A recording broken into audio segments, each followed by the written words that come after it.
Well, everybody, it is the final week of the NFL regular season as we are approaching with you another edition of 4th and 4. Zach Kyleman in here hosting this week. Yes, I am back from a holiday hangover from last week that I had to miss this show, but I'm glad to be here to end the regular season with plenty on the line as I'm going to bring in my colleagues as always on the other side. Kelcey, Coyne, DJ Stewart, and Jim Meunier, my good buddies here of the crew. Guys, I'm happy to be back in, and boy, talk about the extra drama being added to the playoffs, and some, of course, unfortunate circumstances of that case, but nonetheless, things have gotten a lot more interesting, at least if you are in the AFC. How are we all doing, by the way? Doing good. Better than your hangover last week, I guess. Yeah, well, I was to say, total loss of stuff. You come back from Chicago, you realize, oh yeah, I got things to do, and they go, oh yeah, crap, I am out of the house until basically when I need to sleep to go to work. I work nights, by the way, people, so naps before work are very essential to my living condition. Naps in general are essential in living conditions. Let's be honest here. I vote to permanently bring back nap time from kindergarten. Kindergartners don't need it. We need it. Grown adults need it. It needs to be part of my benefits, please. my boss. I need to sleep if you listen to this show. Can you ask corporate? Yeah, that would pass. Can we get the Google Sleep Pods? Google Sleep Pods. That's what I'm talking about. Oh man. Well, I'm glad. Look, I'm glad we're here again. I'm sorry I wasn't here last week, guys, but I'm glad we get to join up week 18 upon us as again. Mainly, a lot of stuff just involving the playoffs and, of course, what's down the line here for the future of the league in terms of the draft. So let's just dive into these playoff scenarios. Main thing I want to chat on, it's the AFC. The unfortunate circumstances in our storylines go from the Monday Night Football game that now will never be, as the NFL decided not to resume the contest between the Bills and Bengals for obvious reasons, unfortunate, of course. Luckily, Damar Hamlin's condition is improving, so that is a very good thing that has been progress this week. We are very much on a united front across not only the NFL, but the sports community in general have been very supportive of this, and we're glad to hear this young man is doing much better over at the University of Cincinnati's hospital down there in Cincinnati, Ohio. Meantime, though, the NFL had to make a decision. What do we do with this game? Where do we go with this? Massive playoff implications, and of course the Bills-Bengals, possibly also vying for the number one seed, as both teams were within at least a game, possibly, of taking the number one seed in the AFC. So the NFL made some concessions. They made some changes. First off, they're not playing the game, so you're going to have to switch up your style of how you do this. It's going to be win percentage based, so keep that in mind. That affects mainly your number one seeding options for the AFC Championship if certain situations arise. Also affects the possibility of who the AFC North champion is, because if the Bengals had lost, keep this in mind, AFC North could have been decided this week against the Baltimore Ravens. So, a few situations I'm going to list off. Here's for the AFC Championship game. Jim, you have a question? Cincinnati's already been declared champions of the North. That was breaking news. That was breaking. They gave the division title to Cincinnati, but whoever hosts the playoff game would be via coin flip. Okay. And there's wrinkle number one, ladies and gentlemen. I don't know who did. It's so like we had a good system. Go by winning percentages. It'll solve all the issues. Or Kansas City was, Oh, legit. yes, here it is. According to NFL research, with the cancellation of this game, Cincinnati will have won the North and will become the better. Here's the situation I was bringing up was the coin flip. I did revise my contraction here. My bad, Zach. That's my bad. I apologize. No, that's not your bad. That's correcting me. I'd rather have the correct information out there than not, so thank you very much.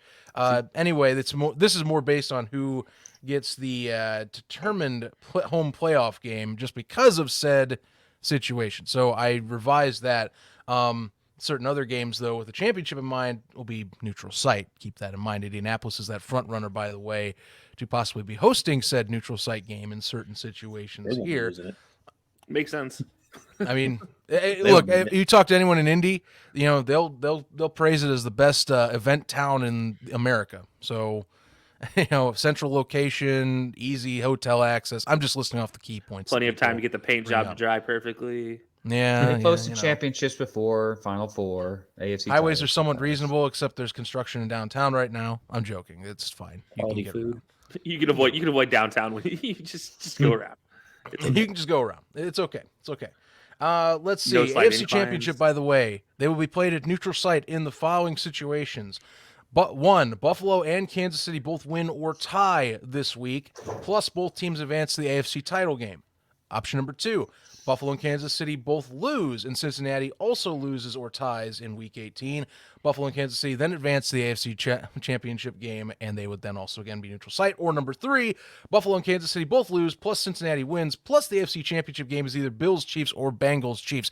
Basically, the three favorited teams to most likely make the AFC title game, in most people's opinion, will probably could come down at least to playing a neutral site game in Indianapolis. Very fascinating. Your thoughts, guys? Did the NFL have any other choice? Did they get it right? Would you have done anything differently here?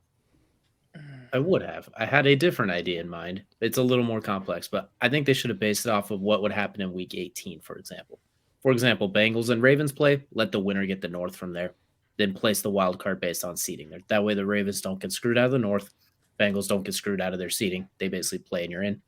Same with the Bills. The Bills beat the Patriots this week. Give them the 1 seed because they already had the head-to-head over the Chiefs, and you'd consider it like they won the Bengals. Those two lose, Chiefs win, they get the 1 seed. I think they should have just played it out. They should have played it out through Week 18 would be my thought. But that was just my thinking on it. This way, there's no right answer is what it feels like. Like it feels like no matter what you did, you were wrong. They have a quote-unquote protocol for canceled games, but there's like that you can go with the black and white version of that. But as we know, this thing has a whole lot of gray in it. So you're damned if you do, you're damned if you don't, you're damned if you will. You're damned if you think about it. So I personally think they should just played it through Week 18, got those win percentages and the records more or less too, then worked it from there. Like let's say Cincinnati loses to Baltimore, ends up a wild card team, seat them in the wild card by their win percentage. So if they have a better win percentage than the Chargers, they're the 5 seed. If the Chargers end up with the better win percentage, move them to the 6 seed. Like that's how I would have done is let everything play out first before kind of going with this because now it's like it almost feels like what are we doing this week? Like a lot of these, it feels like Chiefs are playing, but it feels like, what are we doing this week? I guess like there's no right answer, but I would have played it through. That'd have been my first food for thought, but who might have criticized? Like we were talking about it while this happened live. I'm glad I don't have to make those damn decisions because that is going to be right. Yeah. Well, also you got to look at I think the simplest way, I know this might be against a lot of fans, Kansas City, do everyone a favor this week, lose to Vegas. You lose to Vegas and Buffalo and Cincinnati win, there's no neutral site game. Buffalo will be the number 1 seed, and that's it. That's also a good point. That's the simplest answer I think it could happen. It doesn't matter because it's going to be Steelers-Jaguars in the AFC Championship game. We'll get into that blasphemy later. But would Kansas City be the 2 seed in that regard, or would that drop them to the 3 seed? That'll put them at the 2. Yeah. Okay, we'll keep them at 2 because I know Cincinnati has the head-to-head, so I wasn't sure how winning percentage would play. But if that's fine, then that works out then. Yeah, but just keep everything where it was going into last week standing-wise and just let it go. Yeah, I mean, look, there's no easy way to talk about this, right? Like we could be like, oh yeah, like, as DJ said, you can go by the protocol. Well, look, the protocol got thrown out the window the moment everything happened on Monday. At the moment that happened, protocol is out the window because that's something that you can't just resume the game the next day, right? That's what protocol would have dictated it originally, or it would have been the following week, Thursday's game after Week 18. Again, that's not an ideal situation, anyways, because both teams are playing Sunday.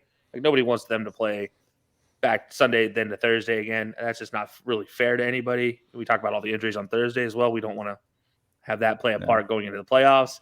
Yeah, there's no really easy situation about it. I mean, yeah, like DJ said, ideally, like it's play it out on Week 18. Let Week 18 really decide what happens. Week 18 solves Week 17 problems. You know, like it essentially is how it should go. Like if the Chiefs win, the Chiefs win. If the Bengals and Bills lose out, boom, Chiefs get the number 1 seed. It should just be that simple. There should be no coin flip situation. Coin flips it reminds me of the old Friday Night Lights movie. You know, they go that coin flip and it's like, is that a heads or is that a tails? Like, you know, like that's the situation we're getting into. Like, is somebody going to pull out a double-headed coin here? Like, what are we what are we going to be working with? Is Yeah, and rust so, I on don't each side, so you can lie about each one too. Like, oh no, it's a head. It's just a little rust. Yeah. It's fine.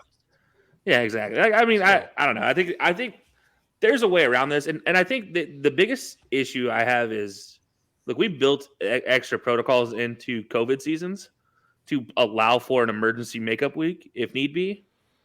This whole compression of the schedule back to week 18 ends, next week's wild card.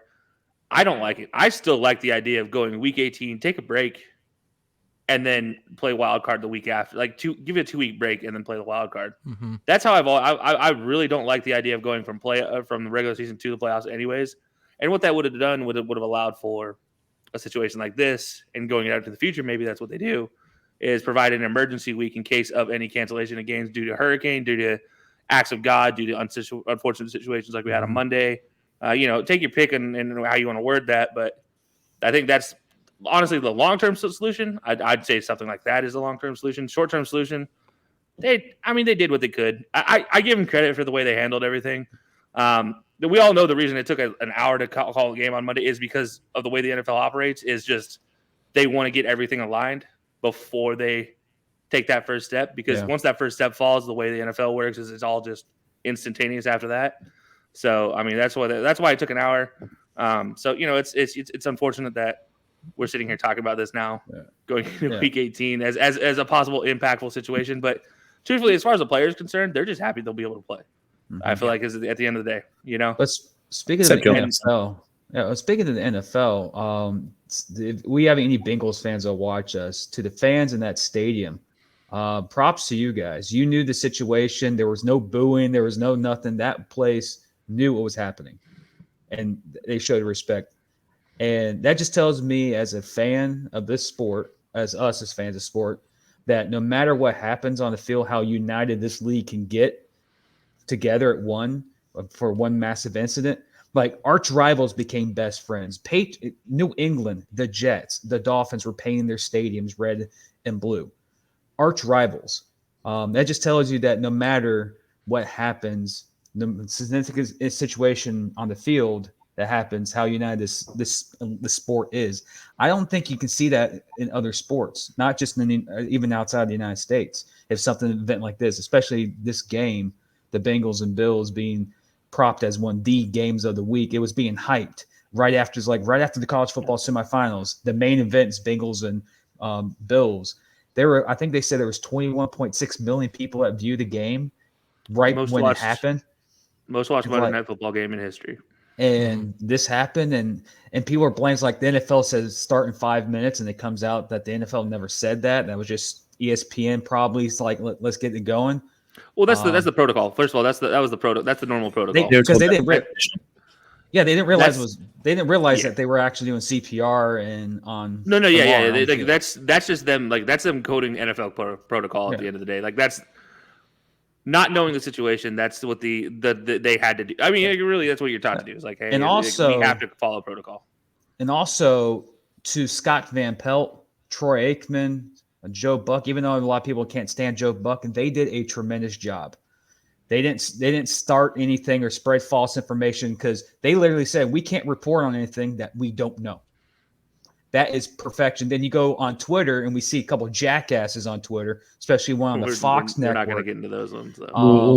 You can. That's a long one. That's a long. We'll avoid that. We'll avoid that slippery slope. But I also will bail. But I will praise at least the ESPN staff for holding to journalistic practices and waiting for information as it comes. It is easy to speculate in that situation, but to hold their ground and to at least make it more conversational. That was a really good job as a sports journalist and broadcasting company. ESPN deserves a lot of praise for Booger McFarland and Adam Schefter. A lot of stuff. Didn't want to be there. They were like, come on, they couldn't do anything about it. They had to wait until the time to, I think it was get to 11 o'clock. I think it was the time they had to get to, so they can switch programming. But what Monday represented for the National Football League is that fans can get united behind a cause. And it's sad that a bunch of fans can get more united than the people in New York deciding this freaking playoff situation. Like, DJ brought out a good way to do it. Mine was a little different, but I said, you know what? bring back the double buys. And okay, Cincinnati, you're a 3 seed. Well, you have a bye and let the wild card game, have like a 3-round tournament. Like, so these teams have an extra week off, what they deserve. But then again, we don't get paid the billions of dollars to meet up and make a whatever cluster this was about determining neutral site game. Like, it's stupid. So Kansas City lose this week and everyone else win and it's over. I'll be honest. The neutral site is probably the least bad of the options that they could have come up with. Like, in my opinion, I think they could have got a lot more convoluted with it. Yeah. And it could have been way worse. Well, the Bengals are getting screwed in this whole thing. Are they though? They got the North. Like they get this. They set a record becoming the second straight divisional champion. They've been claimed division champions already. Well, that was because of the situation, though. Because of the situation, they are division champions now. But there's no question about them being traveling to Baltimore as a 6 seed.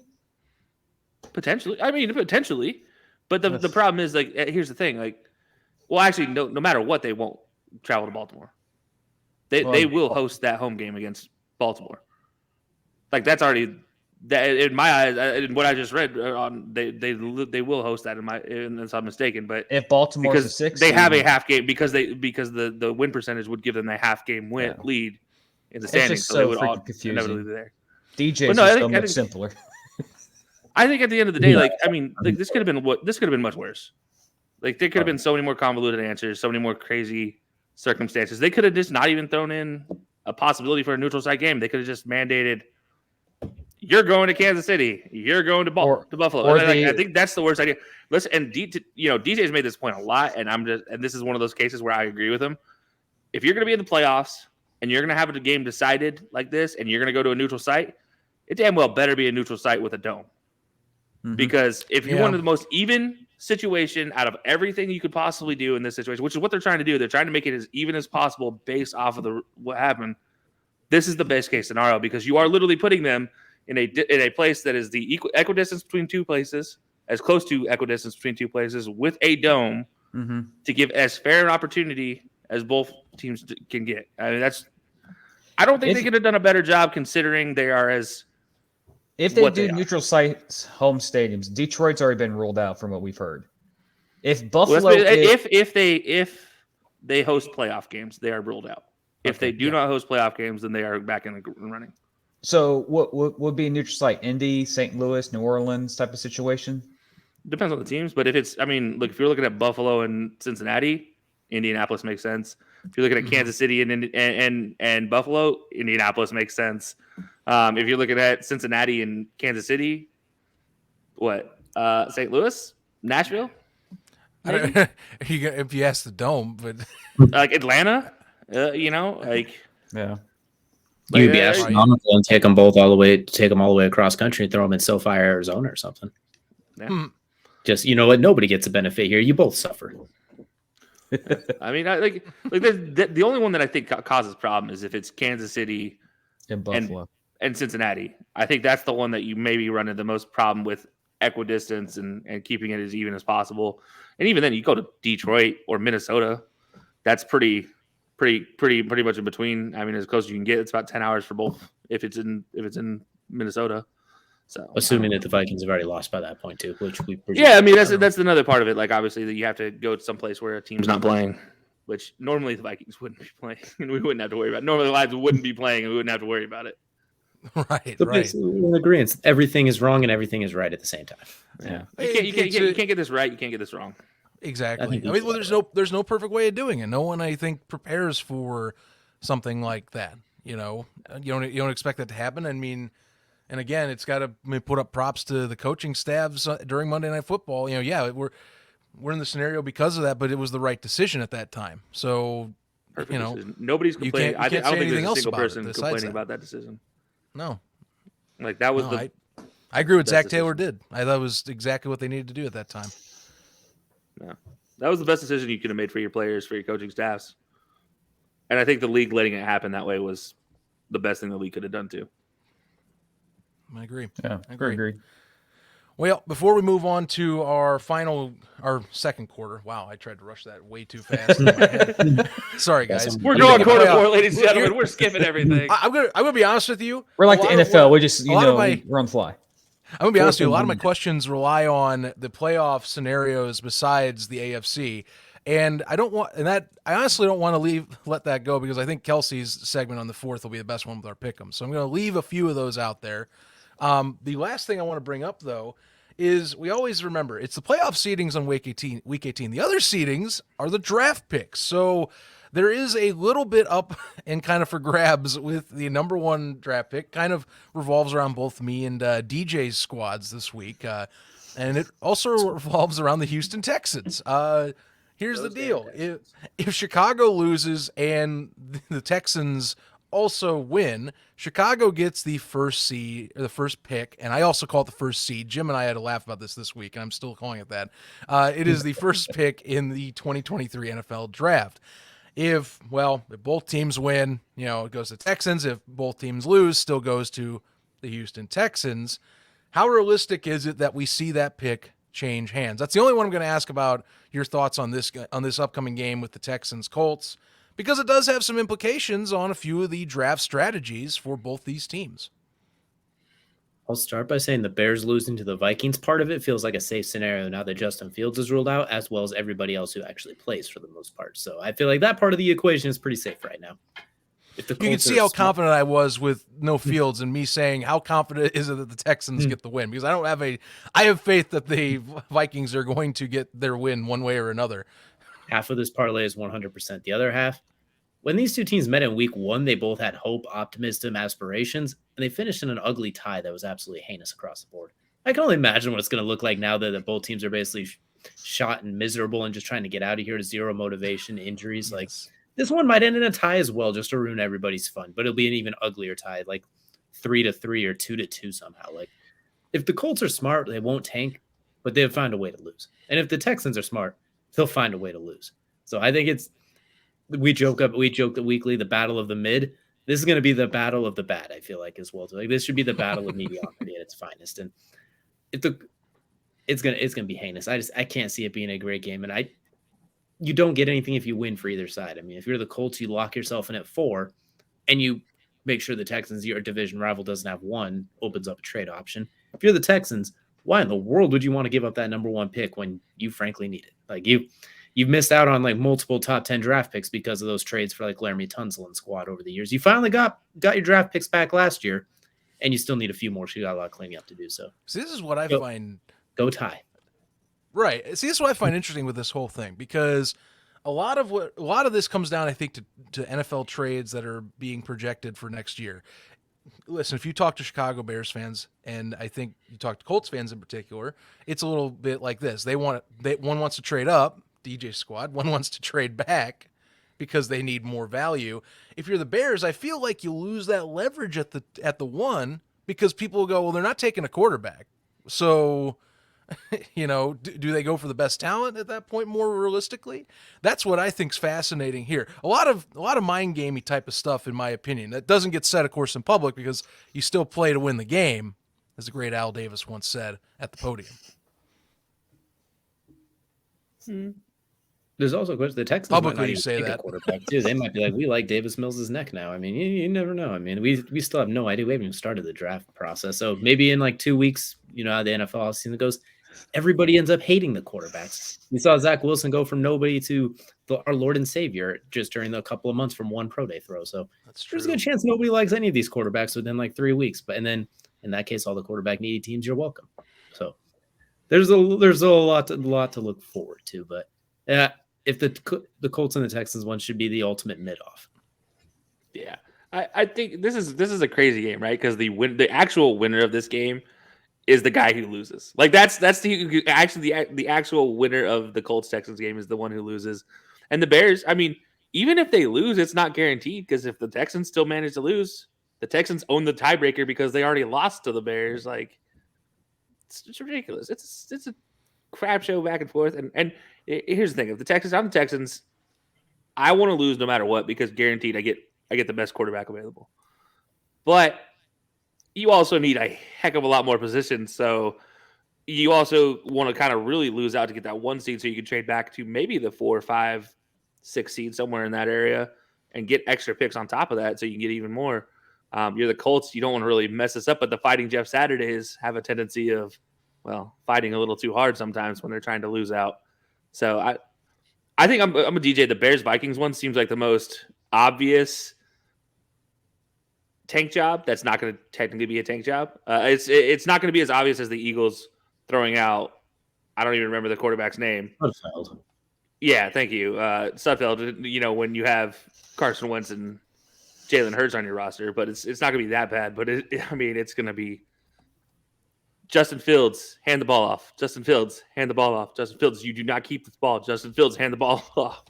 Oh, they're not risking it. Fields isn't even playing. They can't risk him accidentally breaking one. That's really what you're looking at here. I mean, it's not going to be pretty. I do think the Colts though do have an opportunity here to beat the Texans in just an accidental fashion. Just basically shy of like actually punting on first down. I feel like the Colts are just too good of a bad team to not win this game. If that makes sense. Like I don't know if that makes any sense, but like the Texans are just so bad. Like they're less mid in the mids. Lovie Smith knows how to win while losing, so like keeping a job while losing, he's capable of. So I know he knows how to do this. And then weirdly enough, getting fired while winning. Yeah, he becomes good, and then they fire him quickly. I don't know, but yeah, I don't know. Honestly, the best answer to this one, but I don't think it changes hands. But at the same time, maybe it does. Maybe it does.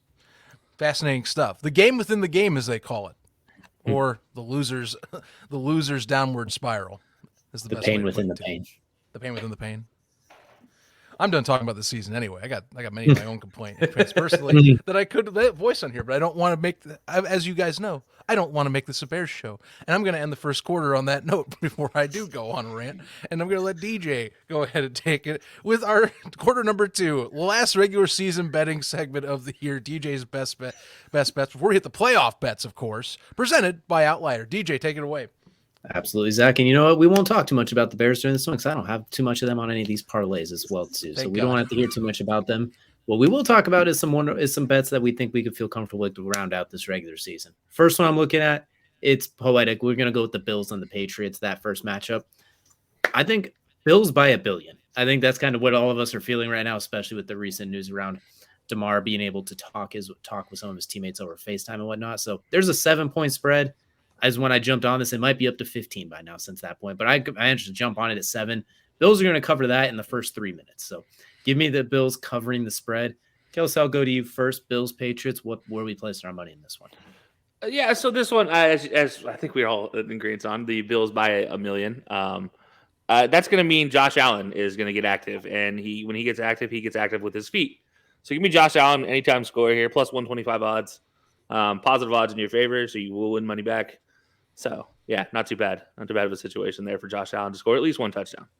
Mm-hmm. And he's coming off a week of not really getting hit a whole lot as well, too, since that game ended so early. So he's going to have a pretty refreshed body to go charge face first in the defensive backs like he likes to do as well. So something to look forward to as well. Jim, I'll go to you next. Bills, Patriots, where are we spending money? Well, staying with Kelcey's running game, one thing about Josh Allen, he is lethal on his feet. So give me Josh Allen over 38.5 yards rushing against the Patriots. That seems like a safe bet as well, too. Now, you know, he might get both of those on the same play. It might be a 40-yard touchdown run in which he barrels through 7 different defenders, except for Matthew Judon's red sleeves. He will outrun him and destroy everybody else. So he'll just slip our Matthew Judon. He'll just throw some Taco Bell on that body built by Taco Bell. What? Then completely Here's your gordita, sir. Gordita. All right, and Zach, we'll round this one out with you. Bills, Patriots. How are we going to win some money here? I do have the faith, of course, that Josh Allen will have a hell of a day in terms of passing.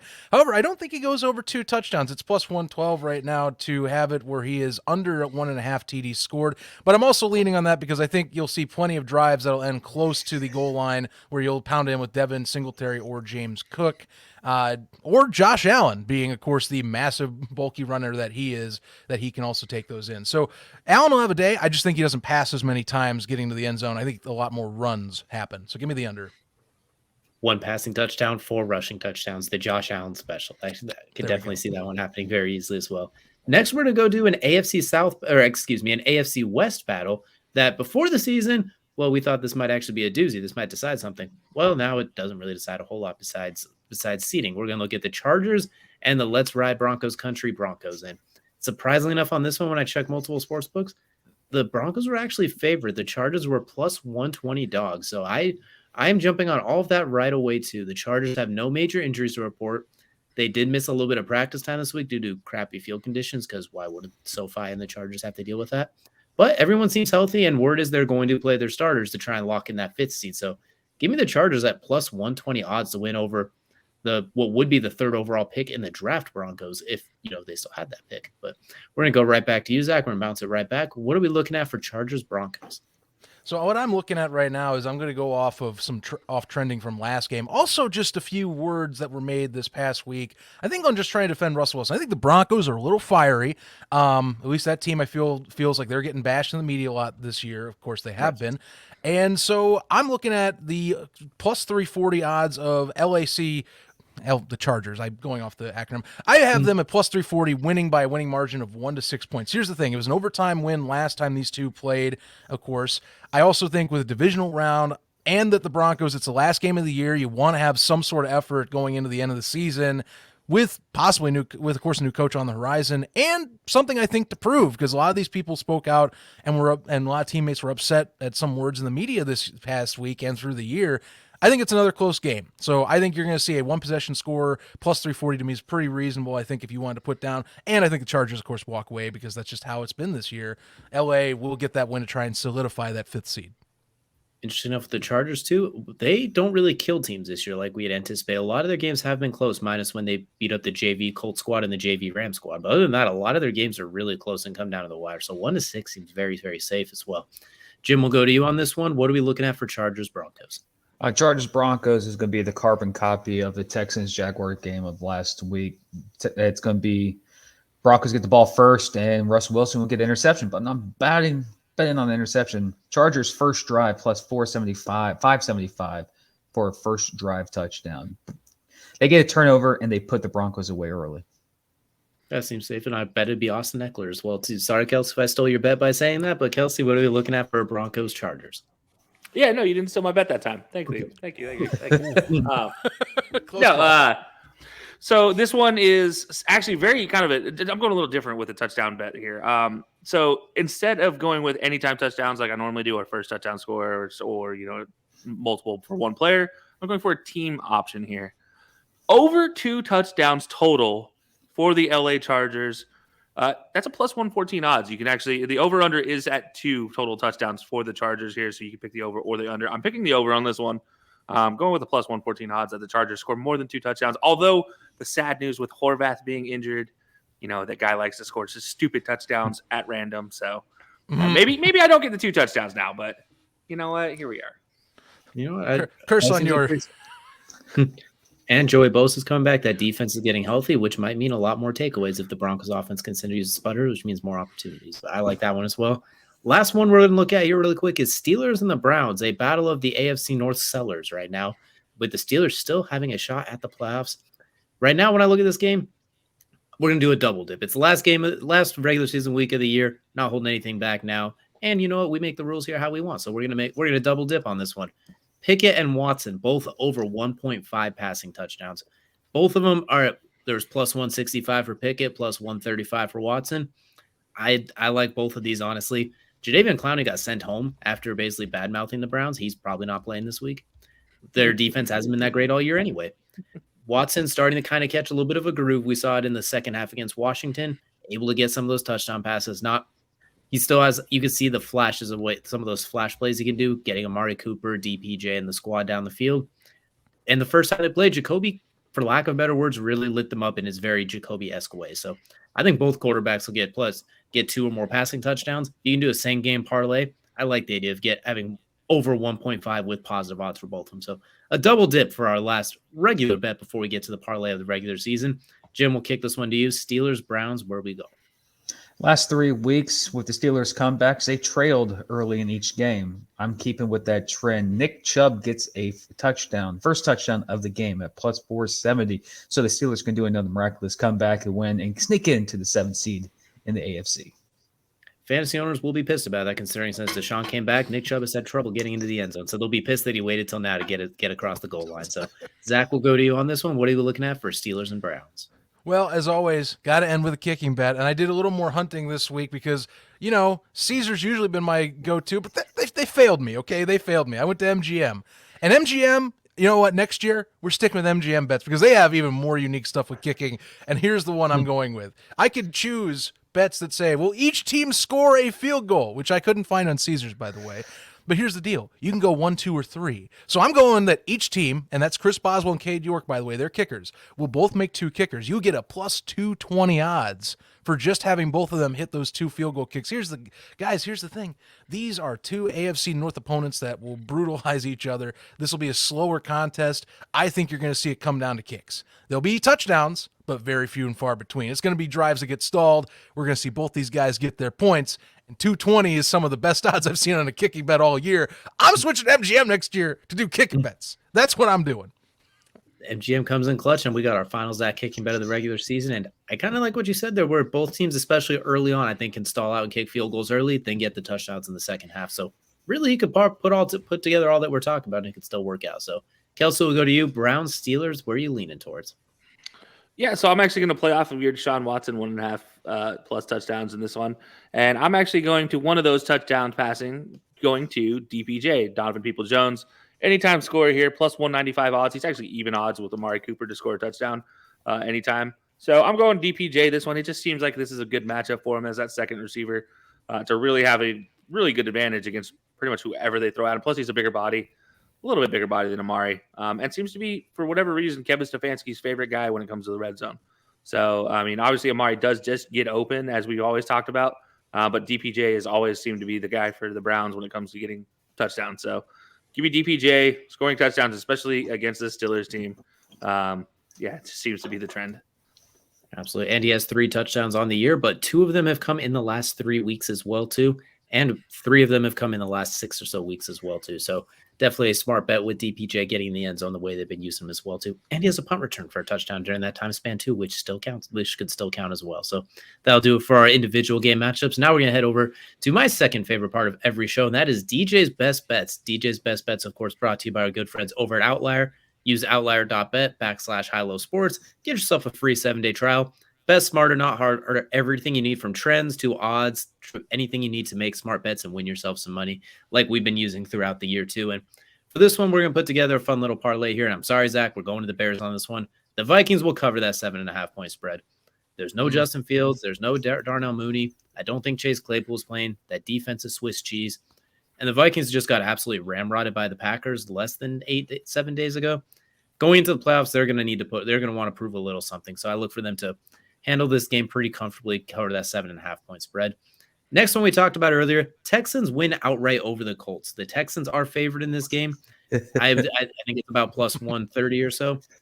I think the Texans are going to pull this one off. The Colts, Sam Ehlinger starting, the 2 games he started, they scored 19 points.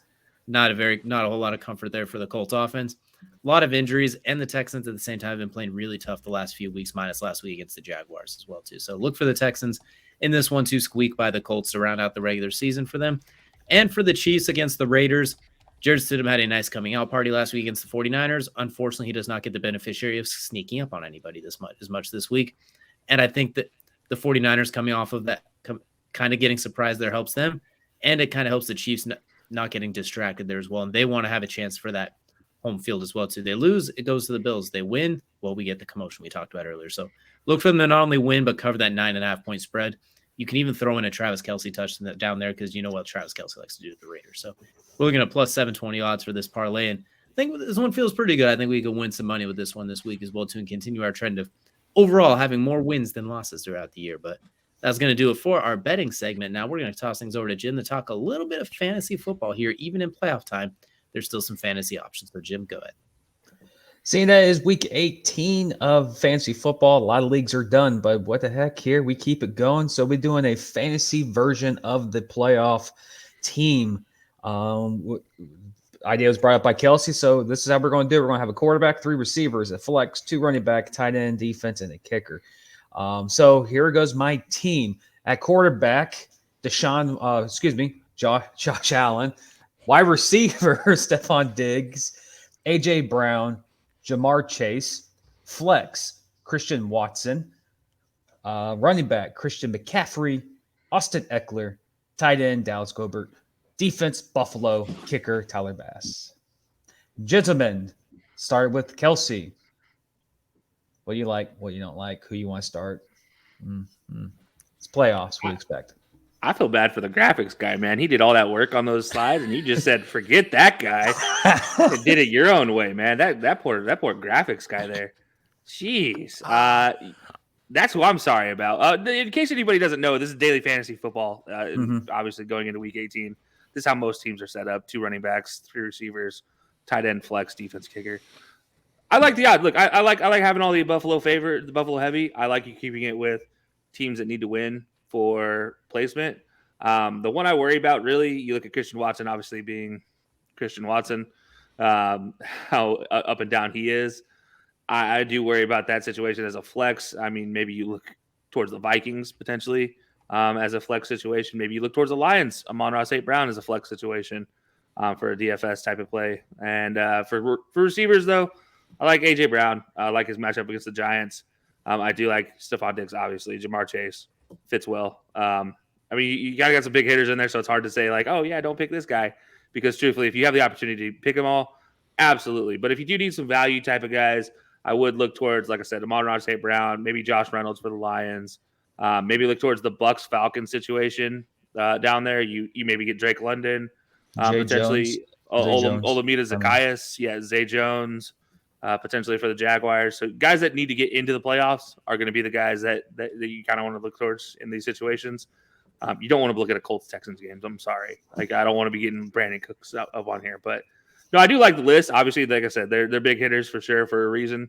And tight end. I mean, I like the Dallas Goedert pick coming off the IR. Needs to get going back in this offense. And whether it's Gardner or whether it's Jalen Hurts, it doesn't matter. He's going to be a favorite target for either one, especially on third down. So I definitely like that pick. Probably my favorite as out of all of them, just because of his impact on the field. He is such a target. So. Well, that decision, the tight end, I chose him over Evan Ingram because last time Evan Ingram went up against the Tennessee Titans, he had 165 yards and 2 touchdowns. So I was like, go with the consistent because Evan Ingram's still a little bit up and down, but his lows this year are kind of as high as when he was a Giants player. So, but that was one of the toughest one. Of course, heavy on New England, Buffalo against New England, in my opinion, because I think that's just going to be a blowout. I really do. Patriots are going. They're going to be walking into a hornet's nest. Zach, what's your opinion, sir? All Bears players. Bears players, come on, dude. Although, look, if some of them were healthy and you had Justin Fields, I would say yes. Unlike some Bears fans, it's not a bag of chips out there, okay? I got to put this out here. The Giants have done more with less, in my opinion, as offensive pieces on that offense. So let's put this first straight. Second thing off, if we're looking at this whole setup that you got, I like overall what you did. I would definitely, if I could afford some of these pieces on a daily fantasy, at least in terms of balancing that budget, as they always put it there, do that. To me, if I was looking for like more of a budget receiver or a flex option, and you're looking at, say, the Green Bay and Lions game, I do like Christian Watson. However, I recommend DJ Chark only because I think St. Brown's going to get blanketed by Jared Alexander, and also that repertoire between him and Jared Goff has gotten better throughout the season. I think you can look at a few of those Lions options. Goff's been able to distribute the ball pretty well. Brown gets his share of targets. He does that. He's that number one de facto guy. But there are options for the Lions that can score. Otherwise, I'll go with the Lions pick as well. Jamal Williams, I think that he can get that record from Barry Sanders this week in terms of touchdown runs.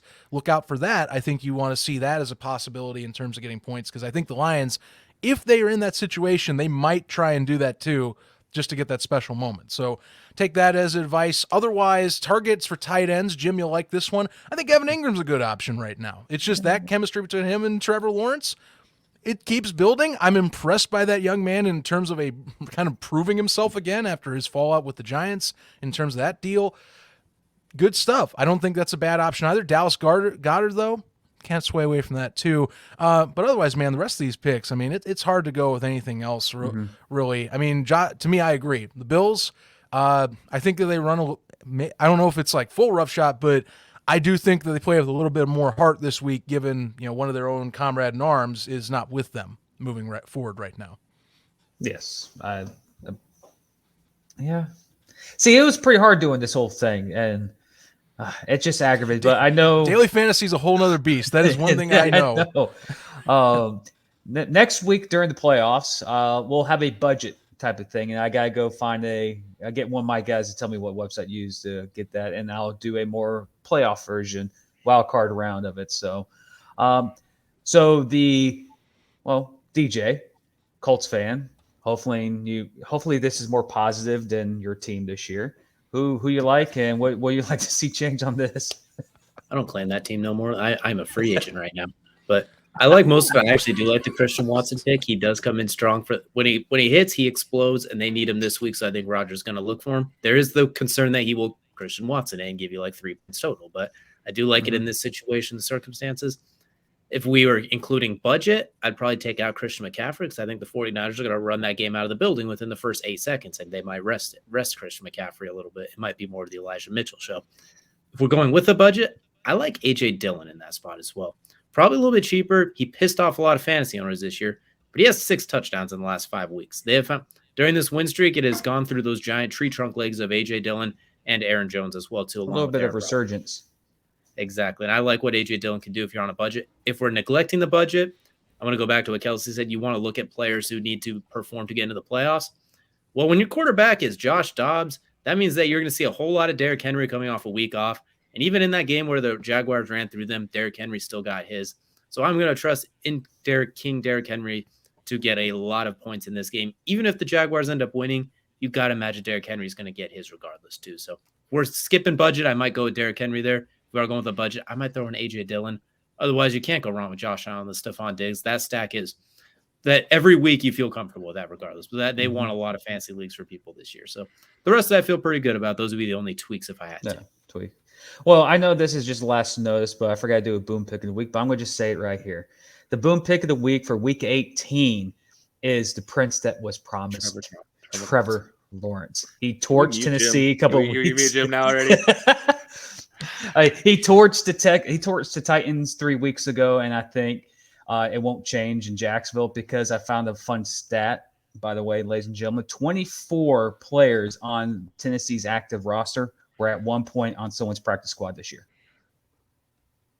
If Trevor Lawrence can't, but like 85 players from the Titans have gone on IR in the last they lead the league. So if Trevor what are we Lawrence, talking about here?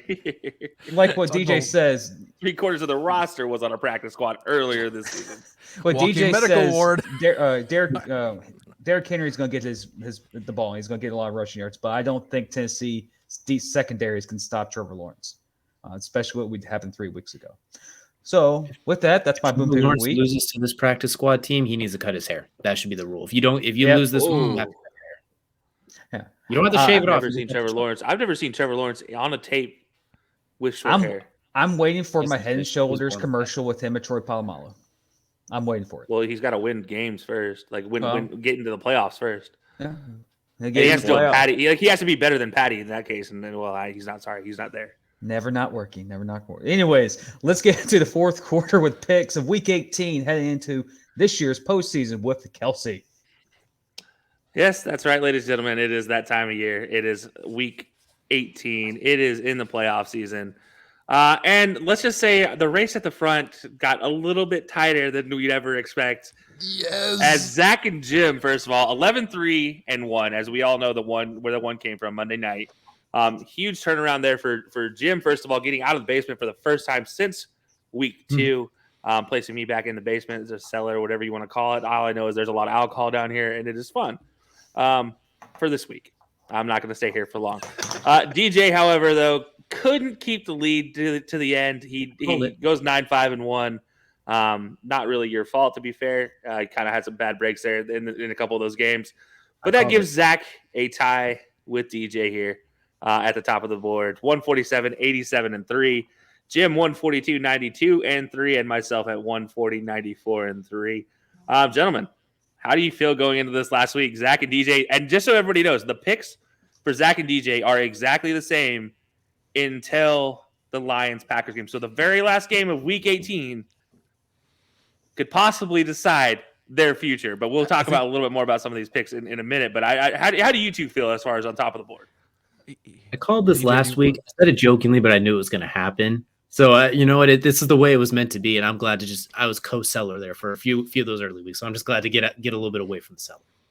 It ain't over till it's over. Personally, I think either me or DJ needs to release a victory video at the end of Sunday Night Football this coming week to just.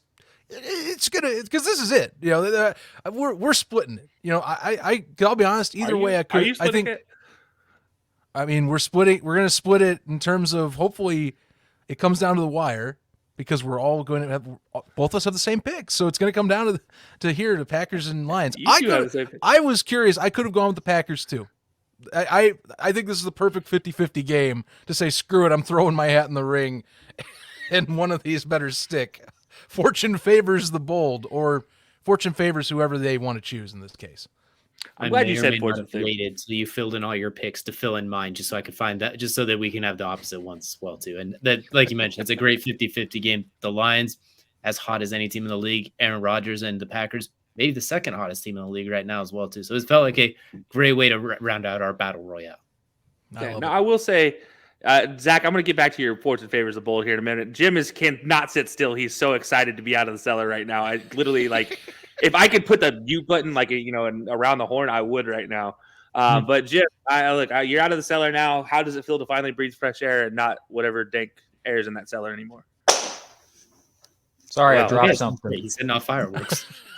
Oh, look, that's Kelcey below me. That's nice. I am not that small. First of all, I am not that small. Secondly, I don't cost that much. Hey, good one right there. I'm just happy that I have a winning record like all four of us, and I'm at 3 right now. And if we follow college football, the 3 seed is playing for a national title, so it's good. But again, this is do or die for Kelcey. He's either going to be way far behind at the end of this week, or he's going to be number 1. So he's going after it this week. So now, I'm happy being 3rd. It's been long. I've been a long time you might have to clean up my mess in the basement because I've been down there all year. It does smell a little funky down here. I can't lie.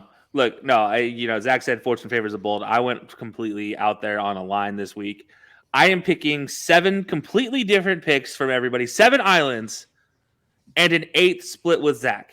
So when Zach says he's splitting it with somebody, there's a potential it's me. It could be me that Zach splits this title with at the end of the day, based off of those islands. If I can manage to go from worst to first in this last week, it'll be the greatest comeback story. And ladies and gentlemen, better than Kim Kardashian's. Only thing I want to add before You're 7 games back, right? I'm 7 games back, so if I get all 8 right, then I split with Zach. Oh yeah, you gotta add it. He's back. That's interesting. He's backing with me as well. Hey, there's a man across the hall in your house. At the end of the day, all that matters is I wouldn't be in last this year. And you know what? This is exactly how I was. Week 1, I was in last. Week 18, here I am sitting in last place.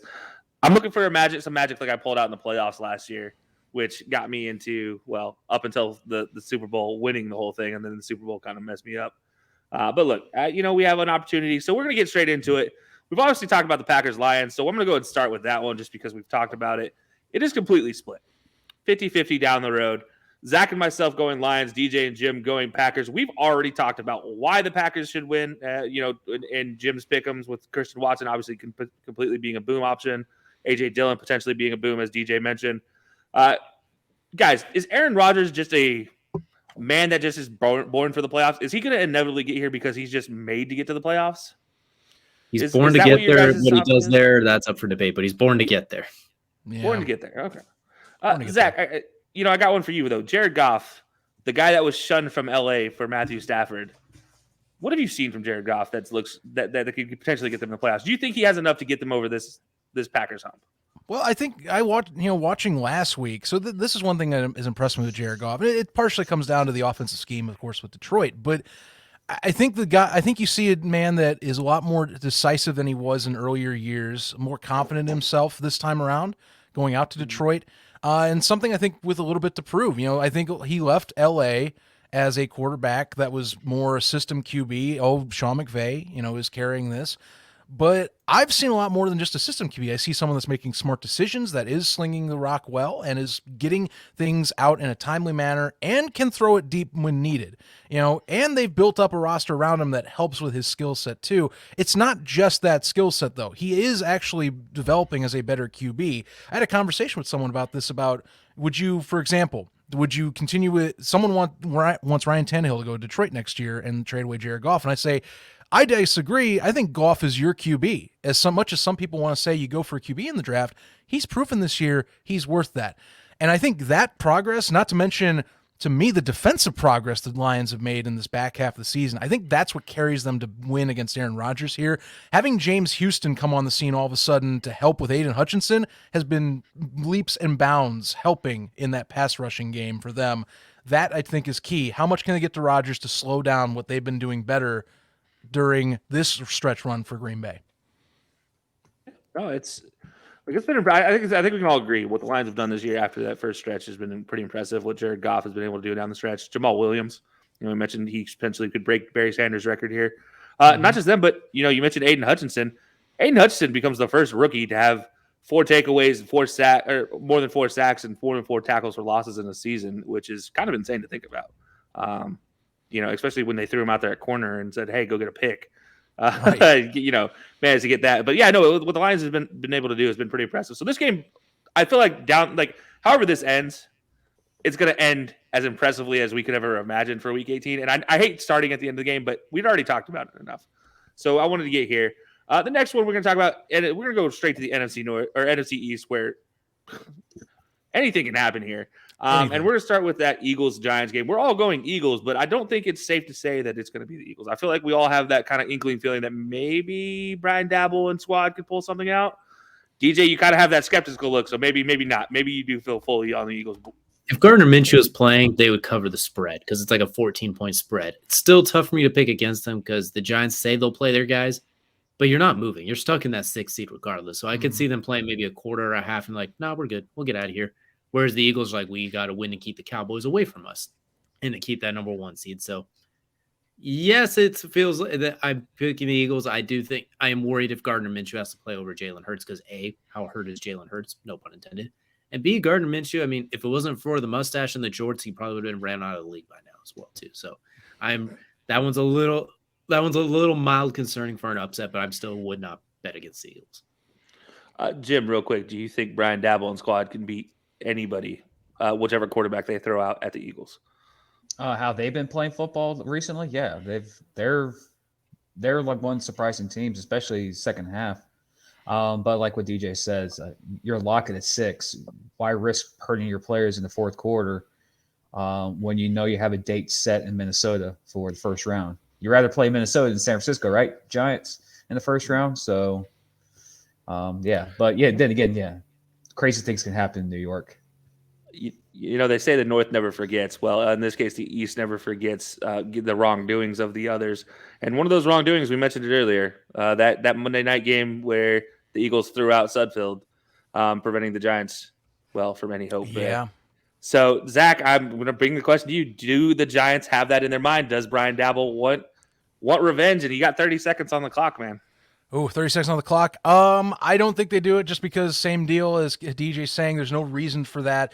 If I'm being honest, I think the Eagles wish they would have won last week so they both could have just played essentially a preseason game because now you have more injury issues come up last week. Now you have to play for that seed because you didn't beat New Orleans, who, by the way, didn't make it into the playoffs. They lost their seeding no matter what last time around. So it's an unfortunate situation. I think if you are, if you're Nick Sirianni, because I think you wanted to sit your guys, now you got to play hard against what will probably, to me, be at some point in the second half, probably a backup roster. Okay. All right. Well, we're going to take a little bit longer than an hour. I'm just going to throw everybody out there. Why let not? them know. But look, we got one to talk about here. The other game in the East, we got the Commanders versus the Cowboys. This one I have part one of my 7-part island.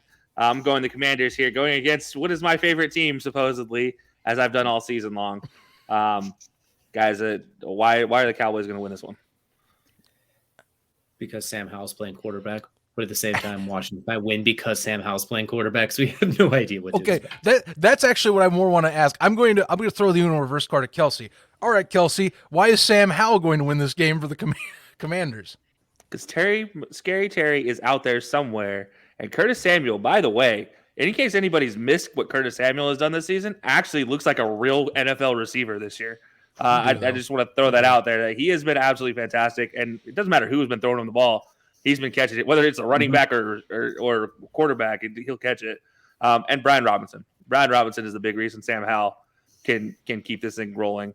Whether it's him or Antonio Gibson. What's that? And Jahan Dotson. I mean, let's not forget the rookie. I worry about the rookie just because he has missed a couple games with injury this year. I'm worried he gets maybe this NFC East is not clean games. Let's just be honest about that. So that's why I have Washington pull this one off. I do think that offense is scary. And let's not forget Chase Young is going to be playing. And that's terrifying because Chase Young is scary. And that entire defensive line is scary. So that's why I have Washington winning this one. I'm more worried about Washington's defensive line than anything else. And that's just really because if you look at consistency-wise, when they're all healthy, there's not a single more consistent defensive line in the NFL. So, that's the big reason. So, yeah, Sam Howell, I don't care if he's out there or not. I think he's actually has a great future as Washington's quarterback. I do think Taylor Heineke still is going to hold that mantle. It should still hold that mantle. In the meantime, let Sam Howell get some more time. Obviously, I'm talking next season. But, yeah, I mean, right now, well, hey, what do you have to lose if you're the Commanders, except for forcing the Cowboys to go play the Bucs in the first round? Good luck with that. Mm-hmm. So. Yeah, they got nothing to lose. Look, the NFC East never forgets. And I'm going to keep saying that because this is literally this weekend. It is set up for that. The NFC East never forgets, and they just hate each other. You want to hear my reason why I picked the Cowboys? Not really, but yeah, okay, I'm ready. Okay. The NFC East, as you said, will never forget. The reason why I have the Cowboys winning because I can see a storyline building where the Cowboys beat the Commanders. Somehow San Francisco loses and the Eagles lose, and the Cowboys get the 1 seed, and we get 2 weeks of Cowboys fans that we them boys, and then they play the Eagles in the divisional round of the playoffs and get knocked out.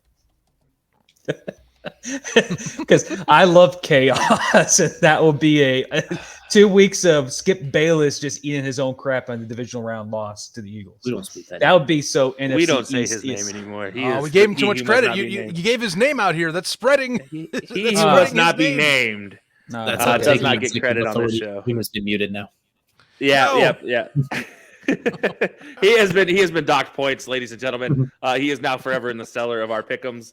He cannot get out anymore. He has lost 2 points. So that does take us to my official island of the week because I do have to pick an official island of all of my island picks. And this might have been the hardest part is picking an official island. So for ladies and gentlemen, for this week's last regular season island of the week.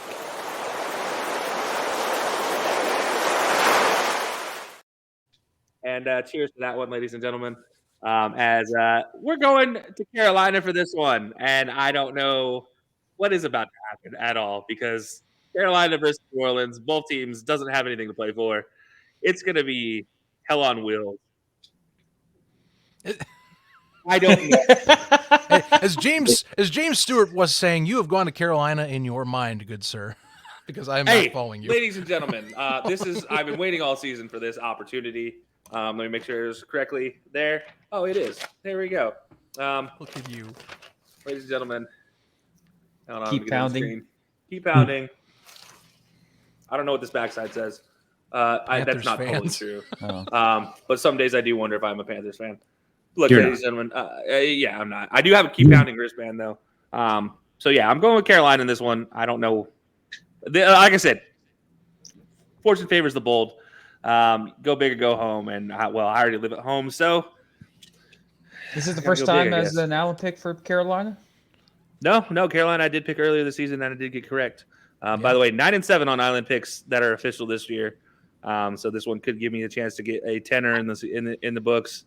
Well, 9-7 record gets you in the playoffs now. That deserves its own graphic. 10-7, double-digit Island pick wins. Hey, Need to post we'll about see if that. the graphics guy can get something going when we get into the playoffs. If we hit that tenor. But guys, all right, seriously, Saints, Carolina. This NFC South has been ugly all year. Saints, Carolina don't have anything to play for. Jim, what do you think? It's a football game that has no meaning. The whole division is just. It was basically like all four teams in that division were like, you win it. No, you win it. No, you win it. Here's Atlanta. No, you win it. Okay. And whoever Brady won it, what we thought. Carolina got hot at the end of the year. I think they're the hotter team at the moment. They found their running game just a little too late. That running game became very potent in the last couple of weeks. So I like Carolina too, but I didn't pick them because it's that game's like. Yeah, DJ, you and I were talking about this one before the show. You did mention you thought about picking the Panthers. I got to get your opinion. What made you go the Saints? Well, I did pick the Panthers. I just changed it because I wanted me and Zach to have the exact same picks until the very end. So I chose chaos over my own brain on that one. But I do think Carolina, we've heard them, Derek Brown and some of the players actually come out and say they want to be Steve Wilkes to be the coach for them next year as well, too. So I think that gives them a little more incentive to come out there and play for him as well, too, to hammer home the point like, hey, this is our coach. This is our coach. Let's keep him here, that sort of thing as well, where the Saints are just a travesty at this point. And if they could bring back Sean Payton, I'm sure they would if that was an option. So I feel comfortable with Panthers, but I wouldn't be surprised. The Saints are still very talented. They should be much better than they are. So either it's a 50-50. Yeah, you're correct. I do think the Saints. Honestly, they weren't as bad as my 4-win, pick them before the season, but they are still pretty bad this season. But a fun fact: this is actually for second place in the NFC South. If the Falcons, no matter what happens with the Falcons, because both teams own the tiebreaker over the Falcons right now. So yeah, it is for the second place in the NFC South. And Zach, I got to ask, does that mean anything, or do you think this is just going to be setting up for next year for both teams? And which team do you think sets themselves up better? I'm here because I had to make a pick. I'm here so I don't get fined. I had to make a choice in this.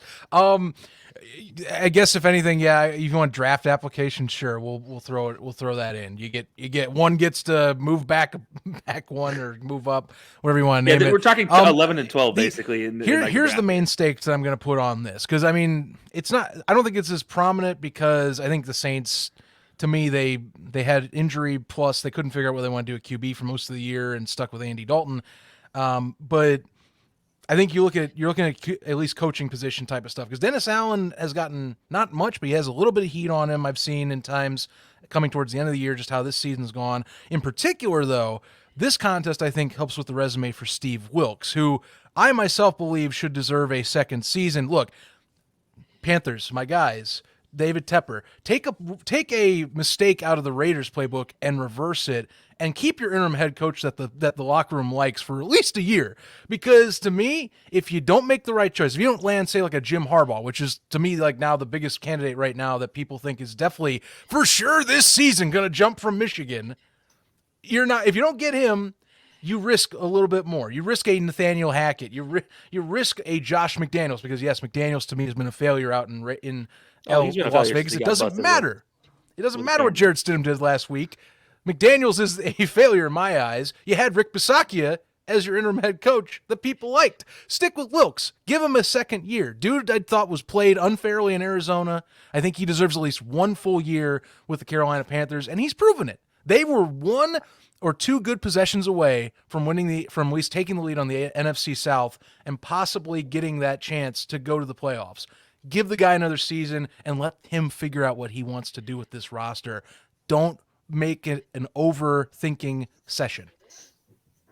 You know what I just heard from all three of you, and in your own rights, you all just said the Panthers are going to win. So thank you for that, ladies and gentlemen. And on that note, we're gonna end this one as they've all confirmed my island pick for the weekend. No, it's gonna be absolutely exciting, guys. I've dragged DJ down with my anchor because he chose what I had to do for the sake of drama. You're with me. No, Come guys, with me. We already know this is going to be an absolutely blast of a week 18. So we appreciate you guys tuning in for our little bonus 10 minutes here of the island. And I was just going to say it was the island that caused it to go over. But guys, this is going to be fun. This has been an absolutely fun regular season. If you guys do need more information on the DeMar Hamlin situation, we do have a link in our bio to his toy drive. as well. So feel free. They've gained over $8 million in that to support, plus the jersey sale. So by all means, if you are able and capable and want to donate, link is in the bio. For everybody else, follow us on Twitter. You guys can see all the links below. And as always, we will see you guys next week for the playoffs.